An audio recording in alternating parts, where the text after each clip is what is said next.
तो जय बद्री विशाल दोस्तों, स्वागत है आप सभी का एक बार पुनः पहाड़ी पाठशाला यूट्यूब प्लेटफॉर्म पर। आशा करता हूँ आप सभी बढ़िया होंगे और आपकी पढ़ाई भी अच्छी चल रही होगी। ठीक है, तो बढ़ते हैं आज की क्लास में। हम पढ़ रहे थे उत्तराखंड में जिला सीरीज, और जिला सीरीज में हमारा चल रहा था पौड़ी गढ़वाल जिला, और आज है पौड़ी गढ़वाल जिले का तीसरा पार्ट। मुझे पूरी उम्मीद है कि आपने पिछले 2 पार्ट पूरे देख लिए होंगे, अच्छे से नोट्स बना लिए होंगे और याद कर लिए होंगे। ठीक है, तो आज हम पौड़ी गढ़वाल जिले में देखते हैं अपनी नई हेडिंग। तो नई हेडिंग के तौर पर हम आज देखेंगे श्रीनगर। ठीक है, नई हेडिंग के तौर पर आज देखेंगे हम श्रीनगर। ठीक है, श्रीनगर भी पौड़ी में एक जगह है, बहुत फेमस जगह है। अगर बात करें कि श्रीनगर को अन्य किस किस नामों से जाना जाता है, ठीक है, अगर बात करें कि श्रीनगर के अन्य नाम क्या क्या हैं, तो आपको पता है कि एक नाम बोला जाता है इसे श्री क्षेत्र। ठीक है, तो उत्तराखंड का कौन सा स्थल है जिसको श्री क्षेत्र के नाम से भी जाना जाता है, तो आप बोलोगे श्रीनगर। ठीक है, एक नाम बोलते हैं इसको उत्तराखंड का दिल्ली। उत्तराखंड का दिल्ली, जैसे दिल्ली को जीतने के लिए बार बार अटैक होते थे, है ना, तो वैसे ही श्रीनगर को जीतने के लिए भी गढ़वाल और कुमाऊं के यादव में क्या होती थी, लड़ाई होती रहती थी। तो उत्तराखंड का दिल्ली किसे कहा जाता है, श्रीनगर को कहा जाता है। अगर बात करें कि इसी श्रीनगर को हम श्रीपुर के नाम से भी जानते हैं, ठीक है, श्रीपुर के नाम से भी जानते हैं, और इसी श्रीनगर को हम सुबाहुपुर सुबाहुपुर के नाम से भी जानते हैं। ठीक है, सुबाहुपुर सुबाहुपुर सुबाहुपुर क्षेत्र की पहचान भी श्रीनगर के रूप में की गई है। ठीक है, अब क्या है कि सुबाहुपुर इसलिए बोलते हैं कि एक राजा था जिस राजा का नाम है पुलिंद राजा। पुलिंद राजा, और उस राजा का नाम है सुबाहु। ठीक है, इस सुबाहु की राजधानी क्या थी, सुबाहु की राजधानी थी श्रीनगर। ठीक है, तो पुलिंद राजा सुबाहु की राजधानी कहाँ थी, तो आप बोलोगे सर श्रीनगर। यहाँ तक क्लियर बात है। अब बात करते हैं कि श्रीनगर में जो श्रीनगर शहर है वो किस नदी के तट पर है।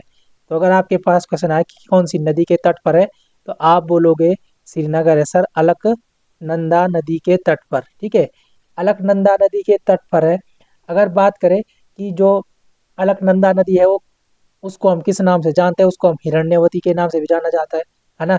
उत्तराखंड की सबसे बड़ी नदी, सबसे बड़ी नदी, बड़ी बोले तो मतलब सबसे ज्यादा जल रहता है इसमें। ठीक है, अगर उत्तराखंड की सबसे लंबी नदी की बात करें, तो अगर लॉन्गेस्ट रिवर की बात आए तो लंबी है भाई काली। ठीक है, काली, काली की लंबाई है 252 किलोमीटर। ठीक है, जबकि अलकनंदा की लंबाई है 195 किलोमीटर। ये बातें आपको याद रखनी है। अगर बात करें कि जो अलकनंदा नदी है वो चमोली में एक ग्लेशियर है, सतोपंत ग्लेशियर, या हम बोल सकते हैं अलकापुरी बांक हिमनद, वहां से ये नदी निकलती है। ठीक है, तो श्रीनगर किस नदी के तट पर है, तो सर आप बोलोगे श्रीनगर अलकनंदा नदी के तट पर है। बढ़ते हैं अगली स्लाइड में। तो देखो, आपको पता है कि जो एक राज्य था, जिस मतलब एक राज्य था, राजवंश था जिसका नाम है पंवार राजवंश। पंवार राजवंश का एक राजा था जिसका नाम है अजयपाल। ठीक है, जिसको हम बोलते हैं गढ़वाल का वास्तविक संस्थापक भी बोलते हैं, या पंवार वंश का वास्तविक संस्थापक भी बोलते हैं। और अजयपाल था 37वें नंबर का राजा। ठीक है, गढ़वाल में कुल, ये पंवार वंश में कुल कितने राजा हुए, 60 राजा हुए, जिसमें 37वें क्रम का राजा था अजयपाल। अजयपाल ने क्या बनाया, अजयपाल ने राजधानी बनाया किसको, श्रीनगर को। ठीक है, राजधानी इसने बनाई श्रीनगर को। और कब बनाई, तो आपने याद रखना है, 2 डेट आती है, एक तो 1515 या 1517। तो ये दोनों डेट आपको याद रखनी है। इससे मतलब देवलगढ़ से श्रीनगर स्थानांतरित की अजयपाल ने राजधानी 1515 या 1517 में। ठीक है, तो ये तो थोड़ा ऐतिहासिक पृष्ठभूमि थी श्रीनगर के बारे में। अब हम श्रीनगर में देखेंगे क्या क्या चीज़ है। तो श्रीनगर में है, याद रखना है आपने, हेमवती नंदन बहुगुणा, हेमवती नंदन बहुगुणा, हेमवती नंदन बहुगुणा, गढ़वाल, गढ़वाल विश्वविद्यालय। ठीक है, मैं शॉर्टकट में लिख रहा हूँ। तो हेमंती नंदन बहुगुणा गढ़वाल विश्वविद्यालय का है, तो सर आप बोलोगे श्रीनगर में। ठीक है, HNBGU गढ़वाल यूनिवर्सिटी तो श्रीनगर में है। और इसकी स्थापना हुई थी, जो इसकी स्थापना हुई थी, तो आपने स्थापना याद रखनी है, स्थापना हुई थी 1973 में। ठीक है, 1973 में हेमवती नंदन बहुगुणा गढ़वाल विश्वविद्यालय की स्थापना हुई। जबकि कुमाऊं विश्वविद्यालय की स्थापना भी कब हुई? 1973 में। तो ये बातें आप याद रखनी है कि कुमाऊं विश्वविद्यालय की स्थापना भी कब हुई? तो आप बोलोगे 1973 में हुई। ठीक है, ये चीजें आपको ध्यान रखनी है। अब देखो, बात है 1889 की, 1989 की, सॉरी, 1989। ठीक है, तो 1989 तक क्या होता था कि जो हेमवती नंदन बहुगुणा विश्वविद्यालय है, इसको खाली गढ़वाल विश्वविद्यालय के नाम से जाना जाता था। ठीक है, और एक डेट आती है 1989 में, तो 1989 में गढ़वाल विश्वविद्यालय के आगे जो ये हेमवती नंदन बहुगुणा नाम है, ये जोड़ा गया। तो ठीक है, आपने लिखना है 1989 में इसके आगे HNB बोले तो हेमवती नंदन बहुगुणा नाम जोड़ा गया, नाम जोड़ा गया। ठीक है, ये आपको याद रखना है। ठीक है, कि हेमवती नंदन बहुगुणा गढ़वाल विश्वविद्यालय की स्थापना कभी 1973 में हुई, श्रीनगर में है। और प्रारंभ में इसका नाम सिर्फ क्या था? गढ़वाल विश्वविद्यालय। 1989 में इसके आगे हेमवती नंदन बहुगुणा नाम जोड़ा गया। ठीक है, उसके बाद एक डेट आती है 15 जनवरी, 15 जनवरी 2009। तो 15 जनवरी 2009 को HNBGU गढ़वाल यूनिवर्सिटी को क्या दिया गया? केंद्रीय विश्वविद्यालय का दर्जा दिया गया, विश्वविद्यालय का केंद्रीय विश्वविद्यालय का दर्जा। ठीक है, तो आपके पास क्वेश्चन आएगा कि किस वर्ष हेमवती नंदन बहुगुणा गढ़वाल विश्वविद्यालय को केंद्रीय विश्वविद्यालय का दर्जा दिया गया? तो आपका आंसर होगा 15 जनवरी 2009। ठीक है, ये बात क्लियर हो गई। और यह राज्य की एकमात्र सेंट्रल यूनिवर्सिटी है। ठीक है, एकमात्र राज्य का एकमात्र केंद्रीय विश्वविद्यालय। ठीक है, राज्य का एकमात्र केंद्रीय विश्वविद्यालय। ये बातें आपको याद रखनी है कि जो ये हेमवती नंदन बहुगुणा गढ़वाल विश्वविद्यालय, ये राज्य का एकमात्र केंद्रीय विश्वविद्यालय है। और इसको केंद्रीय विश्वविद्यालय का दर्जा कब दिया गया? 15 जनवरी 2009। ठीक है, ये बातें आपको याद रखनी है। ठीक है, अब देखो, अगर बात करें कि और क्या क्या चीज़ है श्रीनगर में, तो आपने एक वन लाइनर के तौर पर याद रखना है कि सोम का भांडा, सोम का भांडा। ठीक है, तो सोम का भांडा नामक जगह भी कहाँ है? तो आप बोलोगे सर देवलगढ़, और देवलगढ़ भी कहाँ पे? श्रीनगर में। ठीक है, तो सोम का भांडा नामक ये जो है वो भी कहाँ है? देवलगढ़ श्रीनगर में। अगर बात करें कि और क्या है श्रीनगर में, तो आप बोलोगे कि प्राचीन प्राचीन नाथ सिद्धों की गुफाएं, प्राचीन नाथ सिद्धों की गुफाएं। तो प्राचीन नाथ सिद्धों की गुफाएं भी कहाँ हैं? देवलगढ़ श्रीनगर में। ये बातें क्लियर है, ये बातें आपको याद रखनी है। ठीक है, और अगर बात करें कि और क्या क्या है श्रीनगर में, तो आप बोलोगे सर केशव राय मठ, केशव राय मठ। तो केशव राय मठ भी कहाँ है? तो सर आप बोलोगे केशव राय मठ भी श्रीनगर में है। ठीक है, केशव राय मठ भी कहाँ है? श्रीनगर में है, श्रीनगर में है। ठीक है, अगर बात करें कि इसको किसने बनाया, तो बनाया तो था इसको महीपति शाह ने। किसने बनाया? महीपति शाह ने। ठीक है, महीपति शाह ने बनाया। और कब बनाया? तो सर ये बनाया 1625 में। और उस समय परमार वंश का राजा कौन था? तो आप बोलोगे उस समय परमार वंश का राजा था श्याम शाह। ठीक है, तो श्याम शाह के कार्यकाल के दौरान महीपति शाह ने 1625 में केशवराय मठ की स्थापना की श्रीनगर में। ठीक है, ये बात क्लियर है। बढ़ते हैं अगले लाइन में। तो आपको पता है एक मठ है यहाँ पे, शंकर मठ, शंकर मठ। तो शंकर मठ भी कहाँ है? श्रीनगर में है। ये बातें आपको याद रखनी है। ठीक है, अगर बात करें एक राजा था जिस राजा का नाम है श्याम शाह, तो श्याम शाह ने यहाँ पे बनाए शामशाही बागान। ठीक है, शामशाही बागान। तो शामशाही बागान भी कहाँ बना रखे हैं? ये सब श्रीनगर के बारे में बात करें हम। ठीक है, अभी तो शामशाही बागान की स्थापना किसने की? तो आप बोलोगे श्याम शाह, वही श्याम शाह जिसके समय में हमें सती प्रथा का उल्लेख भी मिलता है। ठीक है, तो शामशाही बागान भी श्रीनगर में है, शंकर मठ भी श्रीनगर में है, केशवराय मठ भी श्रीनगर में। ठीक है, ये बात क्लियर हो गई। अब अगर बात करें, आपने एक व्यक्ति का नाम सुना है जिसका नाम है मौला राम, जिसका नाम क्या है? मौला राम। जो क्या था? एक लेखक था, कवि भी था, सुनार भी था ना, मौला राम। तो मौला राम आपने याद रखना है, मौला राम चित्र संग्रहालय, चित्र संग्रहालय, मौला राम चित्र संग्रहालय भी श्रीनगर में। ठीक है, ये सभी श्रीनगर के वन लाइनर है। ठीक है, उसके बाद अगर बात करें कि यहाँ पर है उच्च स्थलीय, उच्च स्थलीय पौध शोध संस्थान, पौध शोध संस्थान। तो उच्च स्थलीय पौध शोध संस्थान भी कहाँ है? सर आप बोलोगे श्रीनगर में। ठीक है, ये बात क्लियर हो गई। उसके बाद अगर बात करें कि प्राविधिक शिक्षा निदेशालय, प्राविधिक शिक्षा निदेशालय, निदेशालय, तो प्राविधिक शिक्षा निदेशालय भी कहाँ है? सर आप बोलोगे श्रीनगर में। ये बातें श्रीनगर के बारे में आपने याद रखनी है। ठीक है, अगर बात करें यही श्रीनगर में है,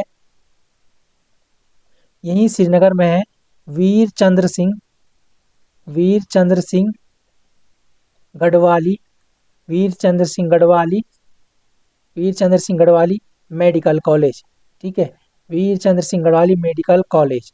तो वीर चंद्र सिंह गढ़वाली मेडिकल कॉलेज कहाँ है? तो सर आप बोलोगे श्रीनगर में। कहाँ पे है? श्रीनगर में, श्रीनगर में। और कब हुई इसकी स्थापना? तो इसकी स्थापना हुई थी 7 जुलाई, 7 जुलाई 2008 को। ठीक है, तो वीर चंद्र सिंह गढ़वाली मेडिकल कॉलेज भी कहाँ है? श्रीनगर में है। और कब हुई इसकी स्थापना? 7 जुलाई 2008 को। अगर बात करें इसी श्रीनगर में एक विश्वविद्यालय जिसका नाम है जागर, जागर विश्वविद्यालय। और जागर विश्वविद्यालय भी कहाँ है? तो सर आप बोलोगे जागर विश्वविद्यालय भी श्रीनगर में है। और किसके नाम से है? तो आप इस मतलब जो इसका नाम है, इस विश्वविद्यालय का नाम वो है जयानंद भारती, जयानंद भारती जागर विश्वविद्यालय, जयानंद भारती जागर विश्वविद्यालय। और जागर सम्राट किसे कहा जाता है? तो आप बोलोगे सर प्रीतम बर्तवान को जागर सम्राट कहा जाता है। लेकिन जो जागर विश्वविद्यालय है जो श्रीनगर में, वो जयानंद भारती के नाम से चल रहा है। ठीक है, मतलब उनका नाम है उस विश्वविद्यालय के आगे। ठीक है, क्लियर हो गई बात। अब और क्या है श्रीनगर में? देखो श्रीनगर महत्वपूर्ण जगह है जीके की दृष्टि से। ठीक है, तो सर श्रीनगर में है राष्ट्रीय, राष्ट्रीय प्रौद्योगिकी संस्थान, राष्ट्रीय प्रौद्योगिकी, राष्ट्रीय प्रौद्योगिकी संस्थान। ठीक है, तो राष्ट्रीय प्रौद्योगिकी संस्थान भी कहाँ है? तो सर आप बोलोगे राष्ट्रीय प्रौद्योगिकी संस्थान भी कहाँ है? श्रीनगर में है। ठीक है, इसी को हम क्या बोलते हैं? नेशनल इंस्टीट्यूट ऑफ टेक्नोलॉजी, और शॉर्टकट में बोलते हैं हम इसको एनआईटी, है ना। तो हम बोलते हैं ना एनआईटी श्रीनगर में। लेकिन एनआईटी की स्थापना कब हुई? तो इसकी स्थापना हुई सर 2009 में। ठीक है, तो ये बातें आपको याद रखनी है कि 2009 में राष्ट्रीय प्रौद्योगिकी, अच्छा ये प्रौद्योगिकी गलत लिखा है मैंने यहाँ पे, यह प्रौद्योगिकी, ठीक है, प्रौद्योगिकी संस्थान श्रीनगर में है। और इसकी स्थापना कब हुई? 2009 में। ठीक है, क्लियर हो गई बात। अब और क्या है श्रीनगर में? सर श्रीनगर में है राजेश्वरी, राजराजेश्वरी मंदिर। ठीक है, तो राजराजेश्वरी मंदिर भी कहाँ है? देवलगढ़ में, और देवलगढ़ के समीप श्रीनगर में। ठीक है, तो राजराजेश्वरी मंदिर भी श्रीनगर में है। देखो इस मंदिर को बनाया था किसने? जो गढ़वाल का वास्तविक संस्थापक था जिसका नाम था अजयपाल। ठीक है, अजयपाल, अजयपाल द्वारा राजराजेश्वरी मंदिर बनाया गया। जबकि इसको दोबारा से अगर बात आए कि पुनर्निर्माण, ठीक है, तो पुनर्निर्माण किया था इसका नरेंद्र शाह ने। ठीक है, नरेंद्र शाह ने। ठीक है, नरेंद्र शाह ने क्या किया था? राजराजेश्वरी मंदिर का पुनर्निर्माण किया था। अब क्यों है फेमस राजराजेश्वरी मंदिर? तो राजराजेश्वरी मंदिर को माना जाता है पंवार वंश, जो गढ़वाल का पंवार वंश था, पंवार वंश की कुल देवी। ठीक है, तो पंवार वंश की कुल देवी के रूप में किसे जाना जाता है? तो पंवार वंश की कुल देवी के रूप में राजराजेश्वरी मंदिर को जाना जाता है, जो कहाँ है? श्रीनगर में। ठीक है, इस मंदिर को बनाया था अजयपाल ने और पुनर्निर्माण किया था नरेंद्र शाह ने। और राजराजेश्वरी मंदिर को जाना जाता है पंवार वंश की कुल देवी के रूप में। ठीक है, अब देखो अगला जो मंदिर है श्रीनगर में, उस मंदिर का नाम है कमलेश्वर मंदिर, कमलेश्वर मंदिर। ठीक है, तो कमलेश्वर मंदिर भी कहाँ है? तो आपने याद रखना है कि कमलेश्वर मंदिर भी श्रीनगर में है। ठीक है, अगर बात करें कि कमलेश्वर मंदिर में मेला लगता है एक, ठीक है, जो फेमस है, कमलेश्वर मंदिर में मेला लगता है जिस मेले का नाम है वैकुंठ चतुर्दशी मेला। ठीक है, वैकुंठ चतुर्दशी, वैकुंठ चतुर्दशी मेला। ठीक है, तो वैकुंठ चतुर्दशी मेला कहाँ लगता है? सर आप बोलोगे श्रीनगर में। और जो ये कमलेश्वर मंदिर है, एक बार क्या हुआ कि यहाँ पे भगवान राम फूल चढ़ाने के लिए गए थे, 1000 फूल। ठीक है, उसमें से एक फूल कम हो गया, तो उन्होंने क्या किया था? यहाँ पे अपनी एक आंख दान दी थी, ठीक है। तो भगवान राम ने क्या दिया था यहाँ पे, आंख दान दी थी। भगवान राम ने आंख दान की, ठीक है। ये चीजें आपको याद रखना है, ठीक है।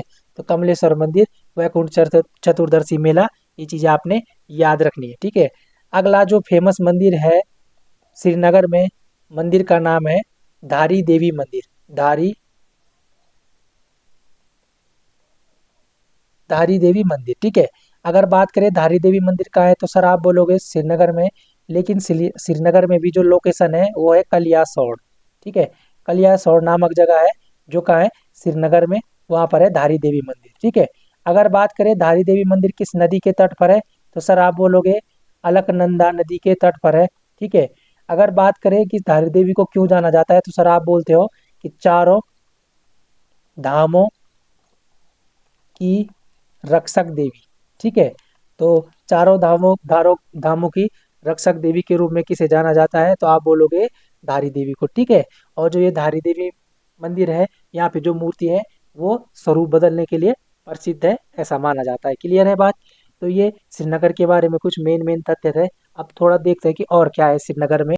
तो श्रीनगर में अब अगर देखेंगे हम, तो यहाँ पर एक कांड हुआ था, जिस कांड का नाम है श्रीयंत्र श्रीयंत्र टापू कांड, ठीक है। तो श्रीयंत्र टापू कांड कहाँ हुआ था, तो सर आप बोलोगे श्रीयंत्र टापू कांड श्रीनगर में हुआ था। कब हुआ था, तो आपका आंसर होगा 10 नवंबर 10 नवंबर 1995, ठीक है। ये जो उत्तराखंड में जो ऐसे कांड होते हैं, इन मतलब हुए हैं पहले, उनके बारे में पेपरों में पूछा जाता है, जैसे खटीमा कांड, मसूरी कांड, है ना, मुजफ्फरनगर रामपुर कांड, श्रीयंत्र टापू कांड, ये पेपरों में पूछे जाते हैं। और यहाँ पे दो लोग शहीद हुए थे। एक व्यक्ति का नाम है, जिनका नाम है यशोधर बेंजवाल, ठीक है। यशोधर बेंजवाल यशोधर बेंजवाल। और एक व्यक्ति का नाम है राजेश रावत। अभी हाल ही में वीडियो के पेपर में आया था कि शायद वहाँ खटीमा कांड पूछा था या रामपुतरा कांड पूछा था, उनमें से एक शहीदों के नाम पूछे थे, ठीक है। तो दो व्यक्ति यहाँ पे शहीद हुए थे श्रीयंत्र टापू कांड में। एक तो यशोधर बेंजवाल और राजेश रावत, ये क्या हुए थे, शहीद हुए थे। ये बातें आपको याद रखनी है, ठीक है दोस्तों। बढ़ते हैं अगले अगले फैक्ट में कि क्या क्या है श्रीनगर में और बात, ठीक है। तो अब तो श्रीनगर तो ये लगभग कंप्लीट हो चुका है, लेकिन आपकी अगली हेडिंग होगी, जिस हेडिंग को बोलेंगे हम उत्तराखंड का पामीर। उत्तराखंड का पामीर, और उत्तराखंड का पामीर बोलते हैं हम दूधातोली के पठार को, ठीक है। दूधातोली, ठीक है, उत्तराखंड का पामीर। असल में जो पामीर का पठार है वो तिब्बत में है। और आपको पता है कि पहाड़ की लोकेशन पहाड़ ऐसे दिखते हैं, मतलब अगर हम देखें कि पहाड़ कैसे होते हैं, तो संरचना की दृष्टि से पहाड़ ऐसे होते हैं, जबकि जो पठार होते हैं, पठार ऐसे होते हैं, ठीक है, ऊपर से समतल होते हैं, ठीक है। तो ये हो गया, ये तो हो गया पहाड़, और ये हो गया पठार। पठारों का ऊपर क्या होता है, समतल होता है। तो जो पामीर का पठार है वो तिब्बत में, ऐसे ही उत्तराखंड में भी एक दूधातोली, ठीक है। तो उत्तराखंड का पामीर किसे कहा जाता है, तो सर आप बोलोगे दूधाटोली, ठीक है। ये क्लियर है। अगर बात करें जो ये दूधाटोली का पठार है, इसका विस्तार है 3 जिलों में, ठीक है। अगर बात करें कि उत्तराखंड का जो पामीर है दूधाटोली, वो कितने जिलों में इसका फैलाव है, तो आप बोलोगे 3 जिलों में है। अगर बात करें पहला जिला क्या है, तो आप बोलोगे सर पौड़ी में इसका फैलाव है। दूधातोली का जो फैला है वो चमोली में भी है, और दूधातोली का फैलाव अल्मोड़ा में भी है, ठीक है। तो 3 जिलों में ये पठार फैला हुआ है, ठीक है। और इम्पोर्टेंट बात क्या है, जो दूधातोली का पठार है, यहाँ से निकलती हैं 5 नदियां, ठीक है। 5 नदियों का उद्गम, 5 नदियों का उद्गम, देखो कितनी वो बात है ना। 5 नदियों का उद्गम, 5 नदियों का उद्गम कहाँ से होता है, तो आप बोलोगे दूधातोली के पठार से। कौन कौन सी है वो 5 नदियां, तो आप बोलोगे पहली नदी है पूर्वी नयार, पूर्वी नयार, ठीक है। और पूर्वी नयार, और दूसरी नदी है जिस नदी का नाम है पश्चिमी नयार, पश्चिमी नयार। और जब मैंने आपको पिछली क्लास में सतपुली पढ़ाया था, तो मैंने बताया था आपको कि पूर्वी नयार और पश्चिमी नयार का संगम कहाँ पे होता है, सतपुली में होता है, ठीक है। अगर बात करें यहीं पर जो तीसरी नदी निकलती है, जिसका नाम है पश्चिमी रामगंगा, पश्चिमी रामगंगा, ठीक है। इसी को हम राठवाहिनी के नाम से जानते हैं, है ना। चौथी नदी है जिस नदी का नाम है आटागाड़, ठीक है, आटागाड़, जो आटागाड़ है। और पांचवी नदी है हमारी विनो। ठीक है, पांचवी नदी है हमारी विनो। तो पूर्वी नयार, पश्चिमी नयार, पश्चिमी रामगंगा, आटागाड़ और विनो, ये क्या है, दूधातोली से निकलती हैं।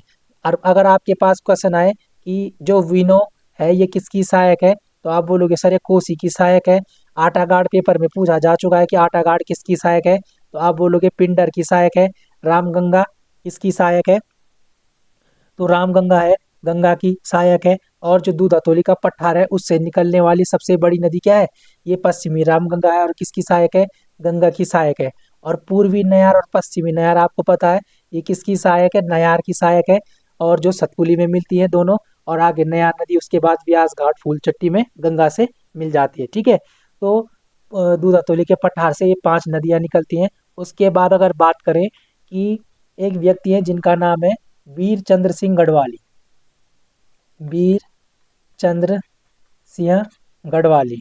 तो वीर चंद्र सिंह गढ़वाली ने 1960 में जो उस समय के प्रधानमंत्री थे भारत के, जिनका नाम है जवाहरलाल नेहरू। ठीक है, जवाहरलाल नेहरू से क्या किया था, इन्होंने मांग की थी, इन्होंने क्या की थी, मांग की थी कि दूधातोली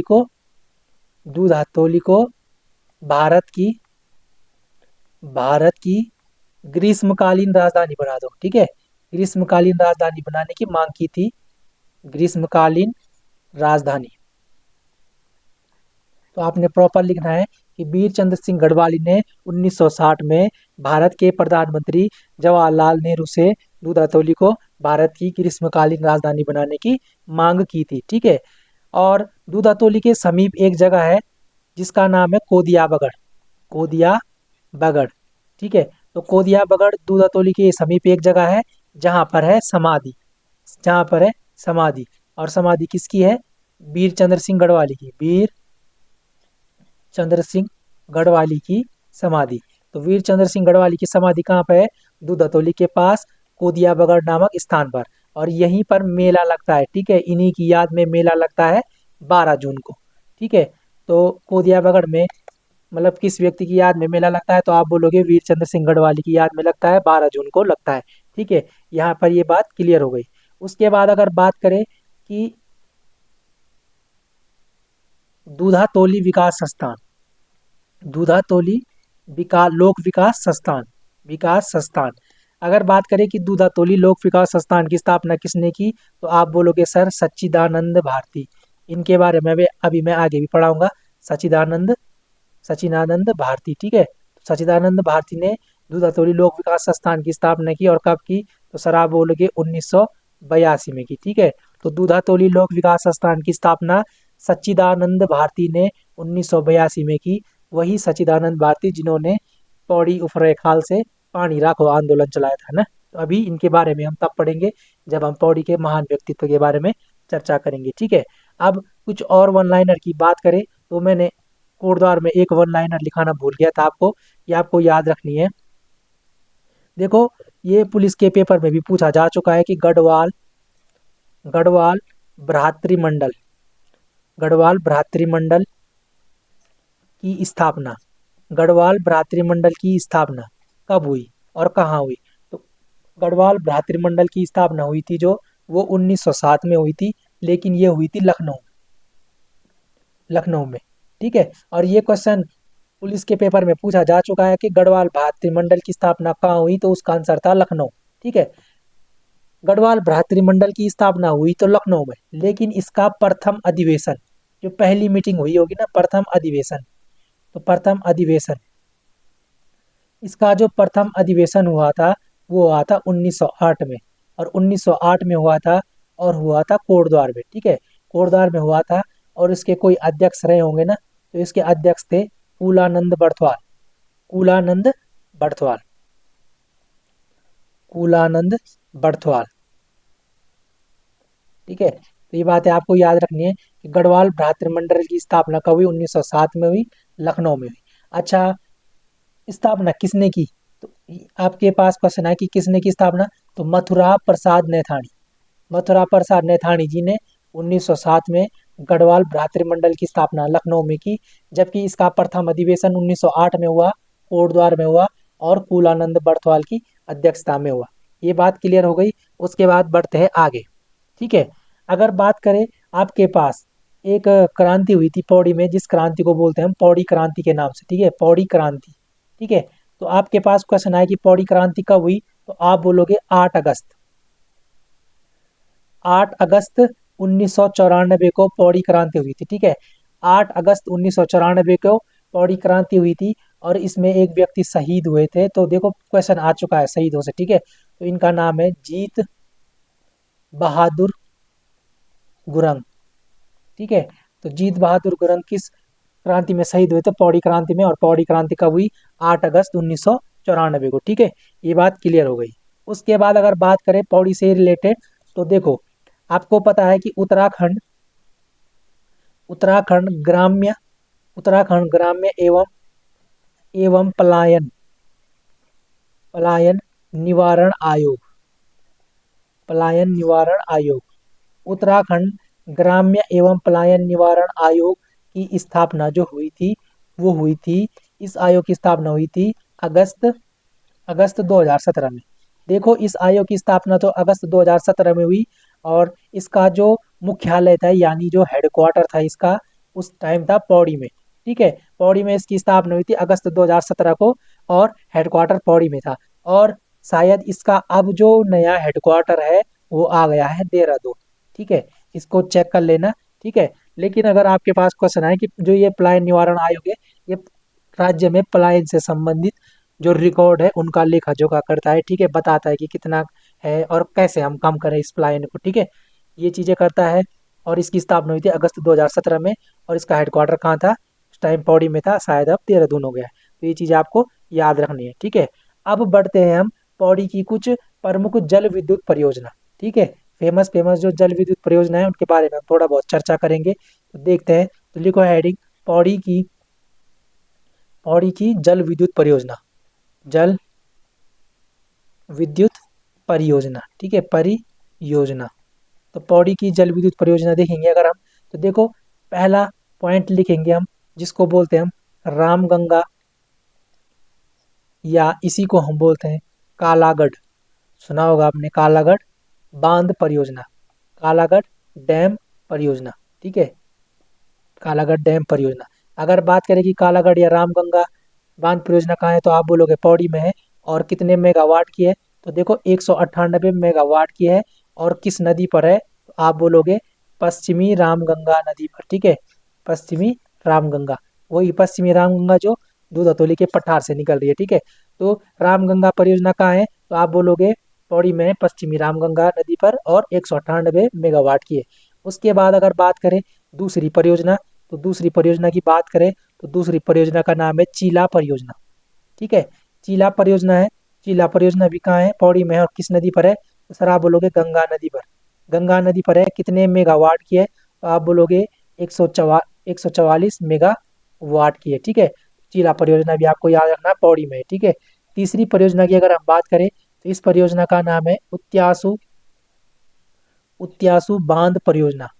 उत्यासु बांध परियोजना। उत्यासु बांध परियोजना पौड़ी में ही है और कहाँ पर है, श्रीनगर में। ठीक है, श्रीनगर में है। और किस नदी पर है, तो आप बोलोगे अलकनंदा नदी पर। अलकनंदा। ठीक है, अलकनंदा नदी पर है ये उत्यासु बांध परियोजना। अगर चौथी परियोजना की बात करें तो चौथी परियोजना है दुनाव परियोजना। चौथी परियोजना है दुनाव परियोजना। दुनाव परियोजना।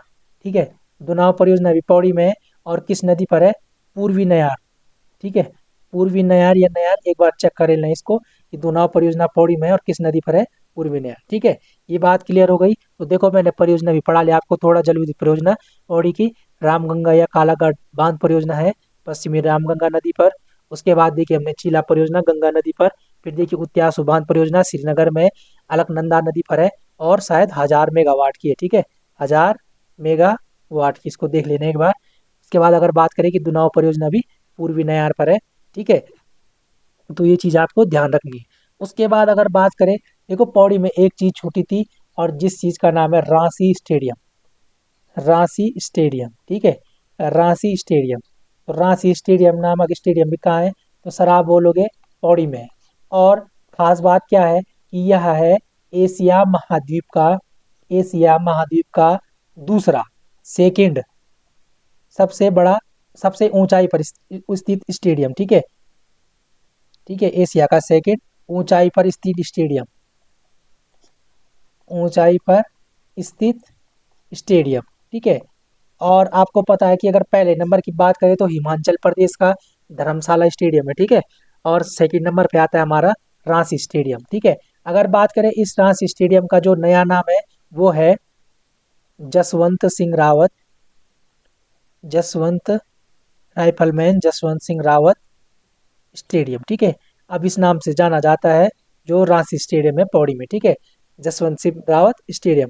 अगर बात करें कि इसका उद्घाटन, उद्घाटन की अगर हम बात करें कि जो रांची स्टेडियम इसका उद्घाटन कब हुआ था, तो इसका उद्घाटन हुआ था 1975 में। उस समय उत्तर प्रदेश में ही थे हम, उन हमारे जो मुख्यमंत्री थे उस समय उत्तर प्रदेश के वो थे हेमवती नंदन बहुगुणा। तो ये चीज़ आपको याद रखनी है कि रांची स्टेडियम कहाँ है, पौड़ी में, और एशिया का दूसरा सबसे अधिक ऊंचाई पर स्थित स्टेडियम है, जबकि पहला हिमाचल प्रदेश का धर्मशाला है। और जो ये रांची स्टेडियम है इसका जो नया नाम है वो जसवंत सिंह रावत स्टेडियम है, ठीक है। ये चीज़ें क्लियर हो गई। उसके बाद अगर बात करें तो एक एजेंसी थी, कुली एजेंसी, ठीक है, कुलियों का जो आदान प्रदान करती थी काम करने के लिए, ठीक है, कुली एजेंसी। तो कुली एजेंसी की स्थापना ये भी पौड़ी में ही हुई थी हमारे, कुली एजेंसी की स्थापना, ठीक है। तो कुली एजेंसी की स्थापना कब हुई, तो आपके पास क्वेश्चन आए तो आप बोलोगे 1908 में हुई। और किसने की, तो आप बोलोगे जोध सिंह नेगी, ठीक है। एक व्यक्ति है जिनका नाम है जोध सिंह नेगी। तो जोध सिंह नेगी ने कुल्ली एजेंसी की स्थापना की।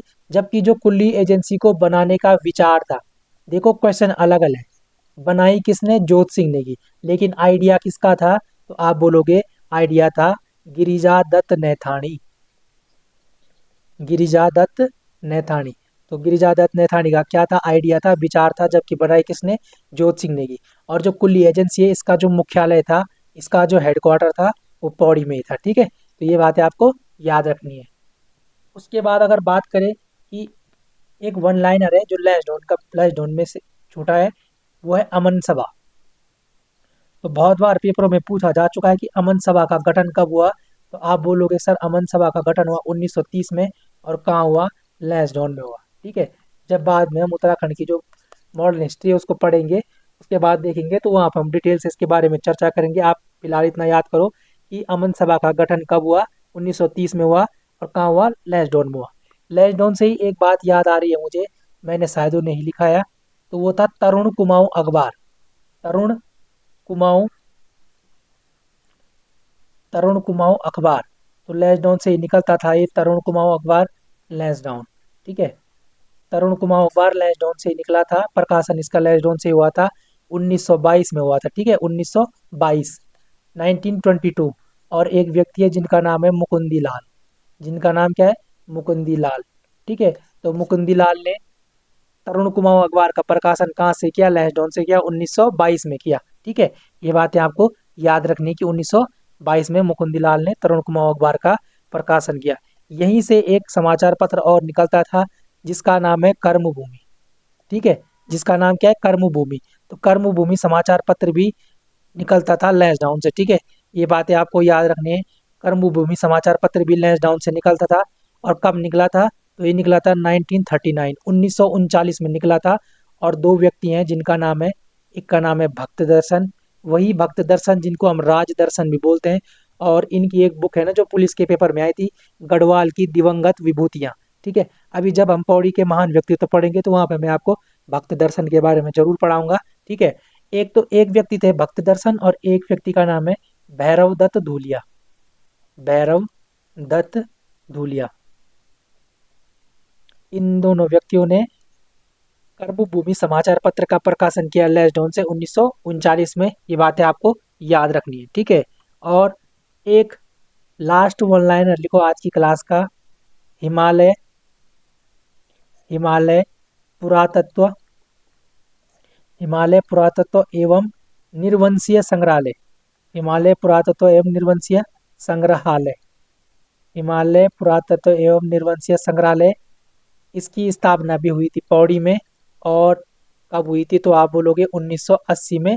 और जो हमारा गढ़वाल विश्वविद्यालय है ना, एच एन बी, जो गढ़वाल यूनिवर्सिटी है हमारी, उसके अधीन कार्य करता है ये।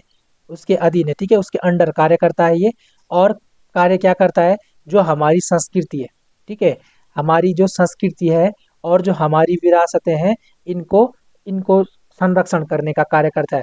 संस्कृति एवं विरासतों का संरक्षण, विरासतों का संरक्षण, ठीक है। तो आपके पास क्वेश्चन आए कि हिमालय पुरातत्व एवं निर्वंशीय संग्रहालय की स्थापना कब हुई, तो आप बोलोगे 1980 में हुई। कहाँ हुई, पौड़ी में हुई। किसके अधीन कार्य करता है, तो जो हमारा हेमवती नंदन बोगड़ा गढ़वाल विश्वविद्यालय उसके अधीन कार्य करता है और संस्कृति और विरासतों का संरक्षण करता है, ठीक है। तो दोस्तों ये क्लास को अब यहीं पे हम करते हैं फिनिश। क्लास अच्छी लगी होगी तो लाइक शेयर कमेंट जरूर करना, ठीक है। अब देखो पौड़ी के हो गए 3 पार्ट, ठीक है। अब जो हमारा अगला पार्ट होगा उसमें हम थोड़ा बहुत पौड़ी के वन लाइनर देखेंगे जो बचे कुचे होंगे, और उसके बाद थोड़ा मेले देखेंगे, और जो मंदिर है उनको एक बार सबको एक साथ लिख देंगे, ठीक है। और फिर एक लास्ट क्लास और आएगी जिसमें हम पौड़ी के महान व्यक्तित्व देखेंगे। तो उसके बाद पौड़ी से संबंधित लगभग सभी जानकारी आपके पास होंगी, ठीक है। तो यहाँ तक बने रहने के लिए दोस्तों धन्यवाद। मिलते हैं अगली क्लास में।